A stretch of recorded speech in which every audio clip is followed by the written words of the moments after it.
Employ advocacy क्या है? आसान अल्फाज में बताऊं तो कंपनी के एम्प्लॉयज की मदद से कंपनी के ऑलमोस्ट फ्री और सॉलिड एडवर्टाइजिंग को कहते हैं एम्प्लॉय एडवोकेसी। एम्प्लॉय एडवोकेसी से आप अपनी कंपनी के इमेज को इंप्रूव कर सकते हैं, आप अपनी जो एग्जिस्टिंग मार्केटिंग कैंपेन है उनको मजीद स्ट्रेंथन कर सकते हैं, और जब आपकी मार्केटिंग कैंपेन स्ट्रेंथन होती है तो बाय डिफॉल्ट आपकी सेल्स भी इंक्रीज हो जाती है।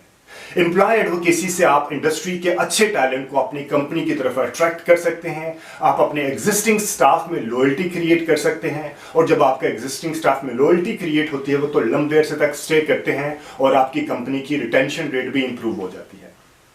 और जब ये सब चीजें बाखूबी चल रही होती है, फॉर एग्जांपल आपकी कंपनी का इमेज इंप्रूव हो रहा है, आपकी मार्केटिंग कैंपेन स्ट्रेंथन हो रही है, आपकी सेल्स इंक्रीज हो रही है, इंडस्ट्री का अच्छा टैलेंट आपकी कंपनी में आना चाह रहा है और आपका एग्जिस्टिंग स्टाफ आपकी कंपनी के साथ लॉयल है, तो बाय डिफॉल्ट जो ऑर्गेनाइजेशन एनी ऑर्गेनाइजेशन का वन एंड ओनली ऑब्जेक्टिव होता है प्रॉफिटेबिलिटी, वो बाय डिफॉल्ट इंक्रीज हो जाती है। आज इस वीडियो में मैं आपको बताऊंगा कि आप एम्प्लॉय एडवोकेसी के कॉन्सेप्ट को अपनी कंपनी में किस तरह इंप्लीमेंट कर सकते हैं। Welcome to learn digital media marketing, myself Aamir Rashid. और अगर अभी तक आपने इस चैनल को सब्सक्राइब नहीं किया तो डू सब्सक्राइब दिस चैनल। इस चैनल पे आपको मिलेंगी free practical videos, 100% practical videos जिनको रेफर करके आप डिजिटल मीडिया मार्केटिंग के एक्सपर्ट बन सकते हैं। इन वीडियोस में शामिल है Facebook, Instagram, LinkedIn, YouTube, Google, search engine optimization, Shopify, Magento और इस तरह और भी काफी ज्यादा प्रैक्टिकल वीडियोस जिनको रेफर करके आप डिजिटल मीडिया मार्केटिंग के एक्सपर्ट बन सकते हैं। एम्प्लॉय एडवोकेसी के कॉन्सेप्ट को अगर आपने अपनी कंपनी में इंप्लीमेंट करना है तो उसको दो हिस्सों में डिवाइड किया जाता है। एक है क्या करना है और एक है कैसे करना है। क्या करना है, फॉर एग्जांपल कौन कौन सा कंटेंट क्रिएट करना है, और कैसे करना है, जो कंटेंट आपने क्रिएट किया है उसको किस तरह डिसेमिनेट करना है। ये दो हिस्से होते हैं, ठीक है। अभी मैं आपको पहला ऐसा बताता हूं कि क्या करना है आपने, यानी कि कौन कौन सा कंटेंट क्रिएट करना है। कंटेंट क्रिएशन में भी दो हिस्से हैं, लाइक उसको भी दो हिस्सों में डिवाइड किया जाता है। एक वो कंटेंट जो आपकी ऑर्गेनाइजेशन का मार्केटिंग डिपार्टमेंट क्रिएट करता है, और एक वो कंटेंट जो आपका एम्प्लॉय खुद क्रिएट करेगा। जो कंटेंट एम्प्लॉय खुद क्रिएट करेगा उसे हम यूजीसी भी कहते हैं, यानी कि यूजर जनरेटेड कंटेंट भी कहते हैं। और जो कंटेंट मार्केटिंग डिपार्टमेंट क्रिएट करता है उसके अंदर लाइक उसमें टैक्टिकल होते हैं, थीमेटिक होते हैं, प्रोडक्ट की प्रमोशन होती है, कोई नया प्रोडक्ट क्या लॉन्च होता है, कंपनी का विजन मिशन होता है, लाइक कुछ भी हो सकता है, आपकी प्रोडक्ट के फीचर्स हो सकते हैं। इस तरह जो ऑर्गेनाइजेशन की प्रोडक्ट एंड सर्विसेज से रिलेटेड जो मटेरियल है, जो कंटेंट है, वो मार्केटिंग डिपार्टमेंट बना के शेयर कर रहा होता है। और जो एम्प्लॉय खुद शेयर करता है, लाइक एम्प्लॉय ने कौन कौन सा कंटेंट खुद शेयर करना है, उसमें आ जाता है कि working culture within the organisation, like how friendly are the colleagues, आपका सीनियर कैसा है, आपका मेल फीमेल रेशो कैसा है, लाइक आपने कोई डे आउट की एक्टिविटी की है, आपने विद इन द ऑर्गेनाइजेशन कोई ब्रेनस्टॉर्मिंग सेशन चल रहे हैं। इस तरह की वो मुख्तलिफ पिक्चर्स लेके, मुख्तलिफ छोटी मोटी स्टोरी बना के मुख्तलिफ सोशल मीडिया प्लेटफॉर्म पे अपलोड कर सकता है। इसके लिए एक पूरी ट्रेनिंग होती है, आपकी डिजिटल मीडिया मार्केटिंग की टीम उनको ट्रेन करता है कि आपने उसको किस तरह कंटेंट को क्रिएट करना है। अभी मैं सिर्फ कंटेंट क्रिएशन बता रहा हूं, इस कंटेंट को यूटिलाइज किस तरह करना है वो दूसरा हिस्सा आ जाता है, ठीक है। दो हिस्से हैं, एक मार्केटिंग डिपार्टमेंट क्रिएट करता है जिसमें आपकी कंपनी के प्रोडक्ट एंड सर्विसेज से रिलेटेड लाइक जो रूटीन की चीजें चल रही होती है, मार्केटिंग का जो डिपार्टमेंट पे क्रिएट करके जो ऑर्गेनाइजेशन का बिजनेस पेज है उसके ऊपर लगा रहा होता है, ठीक है। और दूसरा कंटेंट एम्प्लॉय खुद जनरेट करता है, जैसे यूजीसी कहते हैं, वो एम्प्लॉय कंपनी के कल्चर से रिलेटेड सारी की सारी चीजें बता रहा होता है। अब एम्प्लॉय एडवोकेसी का दूसरा हिस्सा आ जाता है कि आपने कैसे करना है, यानी कि जो कंटेंट क्रिएट किया है एम्प्लॉय ने और कंपनी ने, कंपनी के मार्केटिंग डिपार्टमेंट ने, आपने उसको कैसे डिसेमिनेट करना है, ठीक है।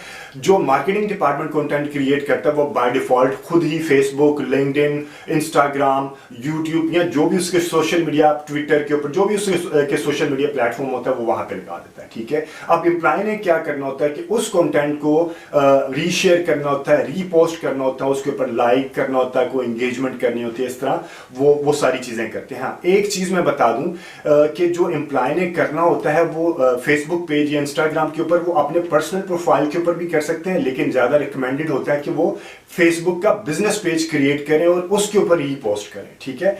बिजनेस पेज की क्यों जरूरत पड़ती है? इसलिए जरूरत पड़ती है कि कभी आपने एम्प्लॉय, जो अच्छा एम्प्लॉय लाइक जो रीपोस्ट कर रहा है, लाइक आफ्टर सम टाइम अगर को 50 एम्प्लॉय पोस्ट कर रहे हैं, रीपोस्ट कर रहे हैं, शेयर कर रहे हैं, एंगेज कर रहे हैं, तो उनमें से किसी एक से दो या तीन एम्प्लॉयज को आप कोई अच्छा गिफ्ट भी देते हैं, तो ठीक है। तो उनकी सिलेक्शन के लिए आपके पास क्राइटेरिया होना चाहिए, कोई टूल्स होने चाहिए, कोई मेजरमेंट यार्डस्टिक होने चाहिए। तो वो मेजरमेंट आपको कहां से मिलेगी? बिजनेस पेज से मिलेगी, पर्सनल प्रोफाइल से नहीं मिलेगी। इसलिए मैं रिकमेंड कर रहा हूं कि बिजनेस पेज के ऊपर आपको जाना चाहिए, ठीक है। बिजनेस पेज किस तरह क्रिएट करना चाहिए, वो सारी की सारी इंफॉर्मेशन मेरे चैनल के ऊपर पहले से अवेलेबल है। अभी मैं सिर्फ आपको एक लेआउट बता रहा हूं, ठीक है। मार्केटिंग ऑर्गेनाइजेशन के मार्केटिंग डिपार्टमेंट ने कंटेंट क्रिएट किया, वो कंटेंट आपके एम्प्लॉय ने अपने बिजनेस पेज के ऊपर रीशेयर किया, रीपोस्ट किया, उसको एंगेज किया, उसको लाइक किया, ये सारी चीजें चल रही होती हैं, ठीक है। अब दूसरी चीज आ जाती है, जो एम्प्लॉय ने खुद क्रिएट किया, वो भी आपको मार्केटिंग डिपार्टमेंट को भिजवा के वो उसको वेट करते हैं। वेट करने के बाद वो भी अपने बिजनेस पेज के ऊपर लगा देते हैं, ठीक है जी।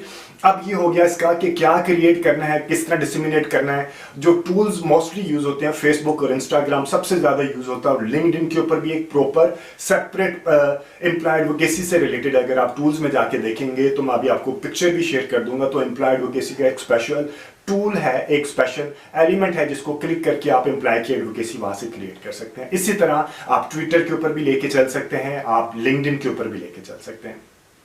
तो ये था क्या करना है और कैसे करना है।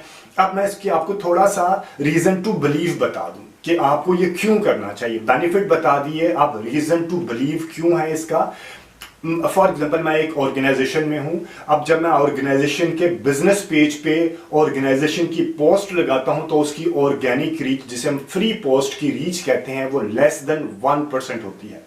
आई एम रिपीटिंग, जब मैं जिस ऑर्गेनाइजेशन में, या कोई भी बंदा जिस ऑर्गेनाइजेशन के भी बिजनेस पेज पे कोई भी पोस्ट लगाता है, तो उसकी ऑर्गेनिक रीच होती है लेस देन 1%। लेकिन अगर वही पोस्ट एम्प्लॉय अपने प्रोफाइल पर लगाते हैं, तो उसकी रीच होती है 8 times more than company page, ठीक है। 8 गुना ज्यादा रीच मिलती है अगर वही पोस्ट एम्प्लॉय अपने पेज पे लगाता है। और आप हिसाब लगा दें, अगर आपकी कंपनी में ज्यादा एम्प्लॉयज हैं, तो उसको मल्टीप्लाई कर लें, एक्सपोनेंशियल रीच आपको मिलती है, जो कि मार्केटिंग का ऑब्जेक्टिव होता है। और जब एम्प्लॉय एंगेज होता है किसी चीज को, अपनी कंपनी से रिलेटेड इंफॉर्मेशन को डिसिमिनेट करने में, तो वो एंगेज होता है। जब एंगेज होता है, तो उसकी कमिटमेंट ज्यादा होती है कंपनी के साथ। फिर जब कमिटमेंट ज्यादा होती है, तो बाय डिफॉल्ट लॉयल्टी भी इंक्रीज हो जाती है, ठीक है। और जब सोशल मीडिया प्लेटफॉर्म के ऊपर आपके एम्प्लॉयज आपको प्रमोट कर रहे होते हैं, तो जो कंपैटिटर है वहां का भी अच्छा टैलेंट देख के कहता है कि यार ये इनका तो कल्चर बड़ा अच्छा है, तो वो भी आपकी कंपनी में अट्रैक्ट होते हैं, ठीक है। इसके अलावा इसके और भी बेशुमार बेनिफिट्स हैं। अगर आप गूगल पे लिखेंगे बेनिफिट्स ऑफ एम्प्लॉय एडवोकेसी, तो आपको मल्टीपल बेनिफिट्स मिलेंगे। ये चीजें थी फ्री वाली, ठीक है। क्या करना है कंटेंट क्रिएशन, तो बाय डिफॉल्ट आपने खुद ही करना होता है। कैसे करना है, ये थोड़ा सा टेकी आ जाता है। इसमें अपने स्टाफ को अपनी ट्रेनिंग देनी होती है। बिजनेस पेज कैसे क्रिएट करना है, उसको रेगुलेट किस तरह करना है, आपने कौन कौन सा मेजरमेंट टूल यूज करने हैं, ये थोड़ा सा टेकी है, थोड़ा सा इसमें एंगेज होना पड़ता है। लेकिन अगर आपने बिल्कुल भी हैसल फ्री काम करना है, तो बेशुमार टूल्स अवेलेबल है, बेशुमार एप्लीकेशन अवेलेबल है। मैं कोई नाम नहीं लूंगा, क्योंकि उससे उस प्रोडक्ट की प्रमोशन हो जाती है और वो बैन होती है बगैर बताए किसी की प्रमोशन करना।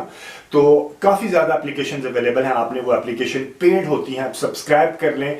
सब्सक्राइब करने के बाद आप उसको सिर्फ आपके एम्प्लॉयज ने बटन को क्लिक करना होता है, और वो उनके बिजनेस पेजेस के ऊपर बाय डिफॉल्ट जो बिजनेस पेज है वहां पे डिसमिनेट हो जाती हैं। और इन द एंड आपको ये भी मिल जाता है कि कौन से एम्प्लॉय का एंगेजमेंट अच्छा है, कौन से एम्प्लॉय से ज्यादा अच्छी रीच मिली है, कौन से एम्प्लॉय से ज्यादा अच्छी फॉलोअरशिप मिली है। इस तरह की सारी चीजें आपको वहां से टूल्स मिल जाते हैं, जिसको हम बाद में गेमिफिकेशन भी कर सकते हैं। उम्मीद है आपको ये कंटेंट अच्छा लगा होगा। अगर आपको इस वीडियो के कंटेंट के ऊपर कोई फीडबैक, सजेशन या कोई कमेंट है, तो do mention in the comment section. Thank you very much, take care and अल्लाह हाफिज।